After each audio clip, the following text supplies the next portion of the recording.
Alright, ladies and gentlemen, it is time for 2C3 Pod Tctp DTCR Does the Cinema, where we have gone to the theatres and checked out a fresh, hot new movie. Absolutely. And we're going to review it for you right now, you lucky bastard. That hot, fresh new movie, Bastard Z, yes, is a film called Guns Akimbo, which is an amazing, bombastic, crazy fucking batshit movie. It is insane. Which we'll certainly get to in a moment, but directed and written by Jason Lee Howden. Don't recognise the name, but we can look into that. Well, the whole film, I'm pretty sure at least 90% of it filmed in New Zealand, but we'll talk about that in a moment. Yeah, of course. Starring Daniel Radcliffe, who was amazing in this, by the way. So good. Samara Weaving, which, oh my God. She's my love. 2C3 Pod favourite right now. Hit list. Ned Dennehy, Natasha Liu Bordizzo? Is that how you pronounce that? Yeah. That's the Asian woman with the pink hair? Yeah. Bordizzo. Not very Asian last name. Yeah. Distributed by Madman Entertainment, who I can't help but think, they're killing it right now. Yeah, they're doing pretty fucking good, man. They make everything. Yep. And every now and then they're like, hey, let's just put out something that's a blockbuster success like Parasite. Yeah, exactly. That's right. Yeah. They do like silly animes and good animes, and then they're just like, hey, here's Parasite. They do what they want and they do it well. Absolutely. The box office as of review due to limited the budget before then. Yeah, the budget. Before, you can't find it. No, that's right. The budget, it is not online. I checked so many websites that's had the numbers, but there's no actual budget.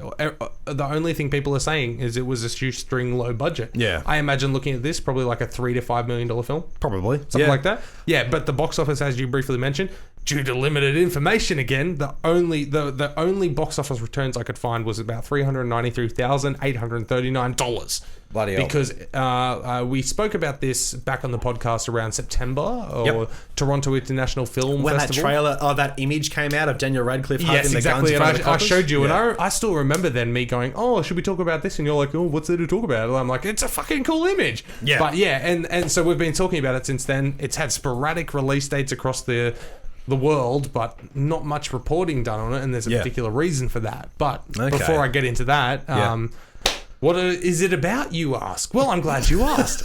Guns Akimbo finds Miles, Daniel Radcliffe. He's just a nobody computer programmer for a mobile game. And that's all he does. A game that's designed to suck money out of the pockets of parents. And he gets offended at everything. Yes, he does. So he likes to get online and report things and block things and all that and like troll people and things like that. So he stumbles upon the Schism website. And Schism is a real-life game where they pit two criminals against each other to the death. That's it. It's kind of like Death Race. Yes. It's set in the real world-ish, exactly. And it's run by an underground, like, illegal crew. I was going to say illegal because they're constantly being hunted by the police because it's very illegal to murder people. Absolutely. And especially do it live stream to sick individuals. And so that's it. He trolls them online and that, and then all of a sudden they come to his house, they knock him out, and they put guns on his hand with bolts. Yeah. You're the next contestant, buddy. And there's your plot. I can't help but think when I watch these kind of films, because I don't really want to say this film is unique, because I'm watching this and I'm thinking this is like Crank. I love it. It's just non-stop. It's irreverent. It's energetic. It's violent as hell. But I can't help but think, man, if you're in that position, you'd be in so much pain the whole time. Yeah. I think Daniel Radcliffe does a really beautiful portrayal of a guy. Fair enough. This is overall it's a comedy at heart. It's an action comedy at heart. Yeah. But Daniel Radcliffe plays the role of a guy who is just in a really shit situation, and he has really emotional moments sprinkled throughout. Yes. Where he's got these things literally bolted. Yeah. That would, even when he fires the gun accidentally, he's like, ow. No, exactly. Yeah, that would hurt like hell. And the best thing about that is he plays that so well, but then when it comes down to an actual action scene where he has to shoot multiple times, by then you can tell that the character has enough adrenaline going through that you go, oh, but wouldn't he still be in pain? No, because he's currently trying to fight for his life, adrenaline pumping through his body, and he played that really well where you don't question the realism of that aspect. Not at all. As in he did so well in this. And my God, how about Samara? Oh, I love Samara Hugo, Weaving. your niece is a fucking gem. Yeah. She is going to be so big, man. Well, that's the thing. She already is. Like, she did Ready or Not. She headed that film and everybody loved it. Yes. It may not have been massively popular, but a lot of people, like us, said it was like one of the best films of last year. It was the most original horror film I saw last year. Yeah, and it was barely a horror. No, exactly. And it was so funny as well. But we're talking about... Yes. I was about to say we're talking about Ready or Not. I was going to say, head back in the archives, Podbean, Spotify, Apple Podcast, Stitcher, and YouTube, Big Summer Blower, if you want to hear about Ready or Not. We reviewed that. But I do want to say, as we said earlier, this film was like primarily filmed and edited, I think, just overall made in New Zealand. Yes, there was another country in Europe, but bulk of it. Like when they're running through the city, I'm looking at this thinking, I may not have been to that city, but it looked a lot like Auckland. Yes. And I've been in New Zealand a million times. So like a lot of the cities there look very similar in the way that they're built, like most countries do. Well, it was Auckland, just so you know. Well, there you go. So that's why I'm looking at it going, like, I recognize this place, and I love seeing that. Yeah. It may be a bit foreign to, like, people in the US. No, of course, But New Zealand is massive for its cinematic involvement, with Weta Studios and things like that. Absolutely. But this film, like, has a very unique cinematic style in the way that it does. It is very similar to Crank with Jason Statham, where the camera is like, it's panning in and zooming out and twisting and turning and carrying on, but it's also a very colorful film. Oh, yeah. And there's a million references to modern day 2020, 2019 pop culture. And before we get to the rest of the review, I do just want to say this for all the Doom fans, id Software fans out there. I know of course. I just wanted to mention it. Yeah, no, I know. There is so much Doom stuff and Wolfenstein, as I talked about last week and at home with 2C3 Board, and Quake. There's heaps of id Software stuff in this right before the release of Doom Eternal, and at the very end in the credits there's a special thanks to id Software, Marty Stratton, Hugo Martin, the creators of Doom 2016. So and Matt Heafy. I wonder if that's actually Matt Heafy from Trivium. If it's Matt Heafy from Trivium, well done, bro. Yeah, I don't know what you did, but hey, that's cool. No, he might just be a big Trivium fan, which is awesome. Maybe, but yeah, like even when they go to that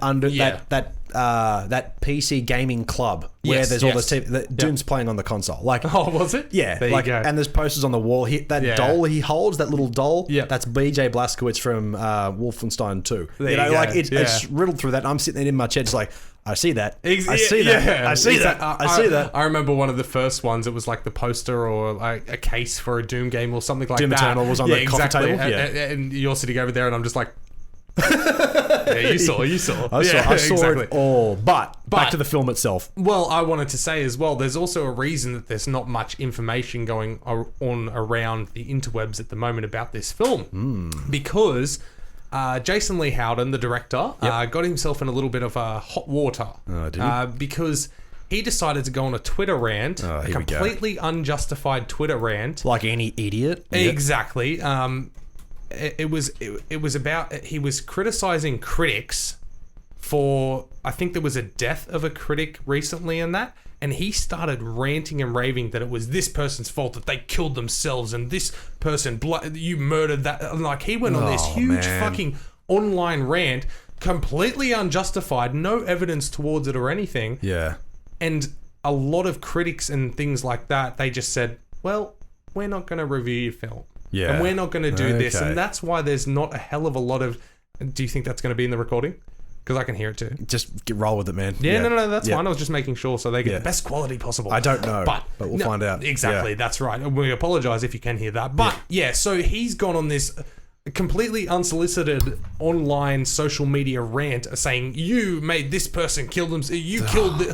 And they were just like, that's fine, dude. You do that. We're not going to be talking about your film. And they haven't. And that's the shitty thing, because it's so fucking good. This happened fairly recently, and I know we've talked about this, and I don't want to talk about it anymore, but I will say, after Brie Larson was cast in Captain Marvel, she came out at some award ceremony saying middle-aged white dudes shouldn't review her film because they're not for her. Yeah. And that more people of colour and more women should do that. But at the same time, like, there's nothing stopping people of colour or women doing that. It's just primarily white dudes like us who want to do it. Exactly, that's right. There just happens to be more of us who want to do it. I'm more than happy for anybody, any woman of any ethnicity or any gender or sexuality, whatever, to do this. That's fine. There just may be more more middle-aged white dudes doing this. Yeah. And they're watching these films and reviewing them, and fair enough, they may say one thing sucks or is not, or subjective, or objectively bad, or subjectively bad, whatever way they want to put it. But it's the same with this. Like, this guy is obviously, he's very good at what he does. His film is amazing, and he's done a lot of good visual effects for other previous films. That's his bread and butter, and he's now moving into if you're going to write and direct a film which may be really successful, then people are going to be like, hey, this dude knows what he's doing, and then you go on Twitter and Kevin Hart, but like times a million. Exactly. Yeah. And the key thing that he fucked up big time, and I understand why. Yeah. He stopped on his own account and used the Guns Akimbo account. Oh, you're kidding? Yeah. Oh, so he man. really put his fucking foot in his mouth. So who financed the film and who's now fucking hating this dude? No, exactly. That, you know? But it appears to be basically every critic online now is like, well, we're just not going to talk about your film. Hence why it's been such a slow build for this film coming out one night on a Friday night at Glendale and Tuggerah, and then we get the next Friday night as well, and I think it's now done, and it's just come out as like a special event. But if there's one thing I fucking hate, it's people using social media to bash people, like especially unsolicited, unjustified stuff, you know, like that's when it's too far. And to use a professional account and celebrities you've gone like too somebody far. Like this, I mean, if it's some unknown idiot like just going, you kind of like Daniel Radcliffe's character in the film, that's right, whatever. But when the director does it himself and uses his personal and the actual legitimate verified Guns Akimbo account, you just fucked your whole movie. When you Google Jason Lee Howden, you'll probably see that he does look like a bit of a douchebag because he looks like a hipster douchebag. He wears a fedora. Exactly. 2, there's fourth photo when there's him sharing a very uncomfortable looking kiss with a young woman on a red carpet of some sort. I don't know who that is. It may be his wife. I don't know, but it's just a really awkward photo. And I'm not saying that he's sexually assaulting her. No. That gets carried out of context. Yeah, he seriously, the dress, he looks like such a hipster douchebag. Yeah. Which is unfortunate because he made such a brilliant film. Yeah. And like seriously, this film, I loved this film. Yeah, I put this on my great list. Absolutely. Like you said, it had vibes of Crank. To me, Scott Pilgrim as well. Yeah. And I love Scott Pilgrim. It had that the directing style. Energetic He's got young such vibe. a great style. And unfortunately, do you know how many films he has in production right now? None. Yeah. Because he's a fucking idiot. Yeah. And it's just a shame. But out of this, I'm just going to take, it's a fantastic film. Yep. Daniel Radcliffe, Samara Weaving, even Rhys Darby's little cameo. Yes. That's fucking hilarious. I wish this thing had more volume and it's broken. Oh, I love that, man. Cutting back to it. Do you want to smoke some crack? Yeah. Oh, fuck. I loved it so much. But you're going to get a fucked up face. Like, how do you know so much about this? Oh, I'm just trying to be helpful. Exactly. So Daniel Radcliffe's character, you see it in the trailer, he's trying to shoot himself because he's in this predicament. Yeah. And there's a homeless man played by Rhys Darby. And in the film, it's not spoiling anything really. It's just a funny scene. Yeah. He's trying to tell him, you should aim or shoot yourself from a different angle. Because of the way the guns are bolted, he's like this on the sideways, kind of pointing it in his mouth. Yeah. And then that's when Rhys Darby steps in. Yeah. Yeah. He's trying to help him kill himself, and he's like, I'm just trying to be helpful. Yeah. No, that's right. You need to aim it more towards the stem, the back of the throat. Yeah. And he's like, you seem to know an awful lot about killing yourself. I'm just trying to be helpful. Oh, fuck. It was such a great scene. What do we have in the pantry here? Oh, it's a hot dog, and then makes him eat the hot dog, and he's like, well, it's been sitting there for 10 months. Yeah, and he's a vegetarian for starters. Yeah, exactly. Yeah. It's fantastic. This film is very woke in the best comedic way possible. Yes, in a lot of ways. Dude. Yeah. I say that in the way that, like, yes, it's got a lot of modern culture in it. Like, the main character is like he's an online troll, and he's a vegan, and all this. He's kind of lazy, and he's... Anyway, the film is fine. It just sucks that it's now shrouded by the director being a total douchebag. Yes, but I will say, if you don't want to support this dude, at least support the film and the actors. Exactly. Because the film itself, and there's more than one person that goes into these films. Oh, 100%. And Daniel Radcliffe and Samara Weaving's characters and their portrayals of them overall, it seems like they had a blast, an absolute blast with this film. So it's on out of my 4 ratings that I have now, it's shit, good and great. It's literally on my great list. Absolutely, man. And I'm talking about a bag of pretzels as I do every week. Out of 10, man, solid 8. Yeah. Solid 8. And that's the thing. This year we've had so many great films, man. Yeah. Like we've had so I've many only had one bummer. Yeah, exactly. And that's been Fantasy Island. And that wasn't even that bad. It was just kind of ordinary. And even there, and I wasn't here for the Fantasy Island review, but my review, I would have given it about 5.5. Yeah, which it's not terrible. Exactly. It served its purpose. It's a popcorn And literally, we went and saw it together, and literally... when that final scene happened, and I'm just going to spoil it because don't waste your money on it, it's fine. But if you know anything about the Fantasy Island TV show, and then right at the end when you find out that he got tattooed on his chest, and then he's like, welcome to Fantasy Island, tattoo. Oh, I fucking died in my chair. You saw me almost roll over. I was like, no. I had to Google that afterwards to find out what the fuck is he talking about. But Fantasy Island, the original small series. Asian dude. Yeah, had small Asian dude and Mr. Rourke. And his name was Tattoo. Yeah. And that's why you find out in the last scene that dude's tattoo and he's now stuck there. It's like, there's no way it's getting a sequel. I guarantee there will be. You reckon? Yeah, I reckon Blumhouse will be like, he's $2 million, have fun. Well, like, I suppose it did only cost $7 million. So exactly. It made money. It made money. I know this is a Guns Akimbo review. Yes, but Fantasy Island... so good. going back to its origins, Blumhouse could steer this into a really good TV show. Exactly. There is potential for that. And although the movie as a whole is just trash and they're so stupid, but either way, it's got potential for that, and it could be fun for a $5-6 million sequel. Why not? Guns Akimbo. Yes, but as we've already said, we've gushed about Guns Akimbo. Jason Lee Howden, apologize or something, change your tune. Get rid of that shit from you, because you're a very talented man. You made a great film. If you can't get out to your local theatre and support it, because it is such a limited release right now in Australia, make sure when it's on digital, rent the fuck out of it. Have a look at this film. If you like a film like Crank, if you like a film like Scott Pilgrim, if you like some gratuitous violence for the sake of fun. I like to compare. As I said, I like to compare this film to something like Death Race. It has a lot of similar themes. Where but like they're Death out Race there. is trash, dude.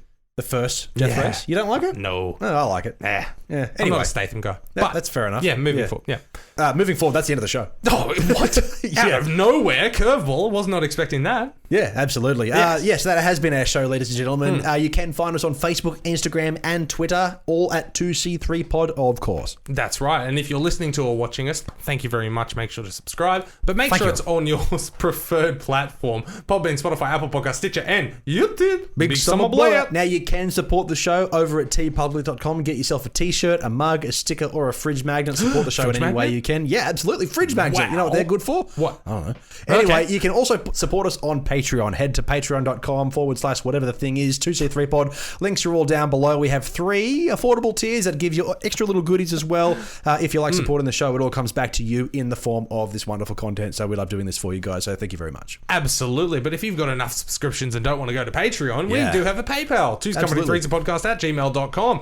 10, 20, 50 cents. Doesn't matter what it is. Throw it to us. Thank you very much. We will shout you out on the show if you'd like. Yes. Every little dollary do comes straight back into this. Absolutely. And if you do want to hit us up as well, just in general, drop us a line, maybe a business inquiry, of course. Of course. My bad. Mitch will remember next time for 2's Company 3's podcast at gmail.com. Now, we do have new podcasts every week, every Wednesday and every Friday. What you've just witnessed is Wednesday's episode, the news and reviews. We will see you on Friday for Yarns or Pass and Trailer Park, of course. It is bloody stacked, of course, but every single week, 2 episodes, so feel free to subscribe on all the podcasting platforms. You lucky bastards. And if you head on over to the YouTube channel, or you're already there, make sure to subscribe, because there's 4 videos coming at you every week, coming from afresh and from afar. It's 2C3Pod, DTC. Exactly. Anyway, yes. Exactly. Well, I don't know if they heard the music or not. We don't know. We'll find out. Anyway, thank you everybody for tuning in very much. My name is Dylan, as always, with my co-host Mitchell. And do not forget, we are 2's Company, but you are the podcast. Hey, thanks for checking out that video of 2's Company 3's a podcast. We really appreciate it. Wasn't it really something? Why don't you drop a comment down below while you're still here on what you thought about that video. And once you're done, go check out the next video. Feel free to hit subscribe as well. I think it'll be a really good investment for your future.